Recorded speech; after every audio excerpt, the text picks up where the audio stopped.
नमस्कार विद्यार्थी मित्रांनो, रोजगार कट्ट्यावरती आपल्या सर्वांचं हार्दिक स्वागत आहे. आणि आजची नोकरीची संधी आहे मदतनीस सरळ नियुक्ती भरती अंतर्गत 2024-25 साठी एकात्मिक बाल विकास योजना कवठे महांकाळ पंचायत समिती कवठे महांकाळ प्रकल्पांतर्गत खालील पदाच्या रिक्त जागा भरायच्या आहेत. महसुली गावातील अंगणवाडी सेविका आणि अंगणवाडी मदतनीस याकरता मानधनी संवर्गातील रिक्त पदे भरायची आहेत. आणि याकरता ही पदे भरण्याकरता रहिवाशांकडून स्थानिक रहिवाशांकडून गुणवत्ताधारक पात्र महिला उमेदवाराकडून अर्ज मागवण्यात येत आहेत.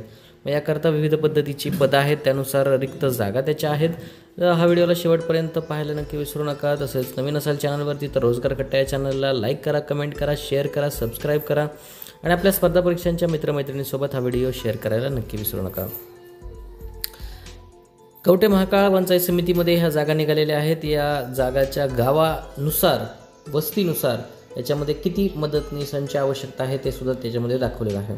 आरेवाडी आहे, इरळी आहे, नागोळे आहे, ढालेगाव आहे, ढालगाव, अलकुड, जायगव्हाण, नरसिंहगाव, त्यानंतर मळणगाव, बोरगाव, अलकुल, खारशिंग, जाधववाडी, झुरेवाडी, नागज, चोरोची, सुडेखिंडी आणि दुधेभावी, त्यानंतर अग्रंधुळगाव, कुची, केरेवाडी, तिसंदी, घाटनांद्रे, अळकगाव, हरोली यासारख्या विविध वस्त्यांमध्ये, त्याशिवाय लोणारवाडी, कोकरे, रांजणी, कुकटोळी,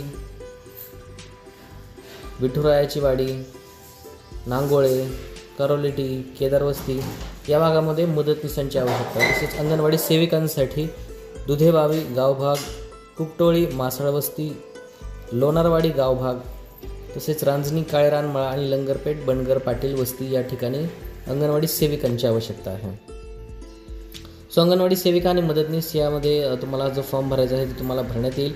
तसेच अंगणवाडी सेविका आणि मदतनीस या पदासाठी दिनांक 3 मार्च ते 17 मार्च या कालावधी विहित नमुन्यासह तिथं अर्ज करणं आवश्यक आहे. आणि पात्र महिलांनी 17 मार्चपर्यंत पोहोचतील 5:30 वाजेपर्यंत अशा ठिकाणी ते अर्ज करायचे आहे. जसं की पंचायत समिती कवठे महांकाळ या कार्यालयामध्ये समक्ष जाऊन सादर करायचे आहे. याच्यामध्ये वयाची मर्यादा 18 ते 35 अशी असणार आहे. आणि विधवा महिलांसाठी 40 राहील.